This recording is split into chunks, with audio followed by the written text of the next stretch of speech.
నేను థర్డ్ క్లాస్లో చదువుతున్నా. నా పాట పేరు చిట్టి చిట్టి చీమ.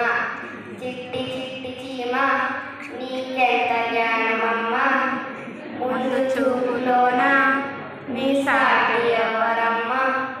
చిట్టి చిట్టి చీమ నీకెంత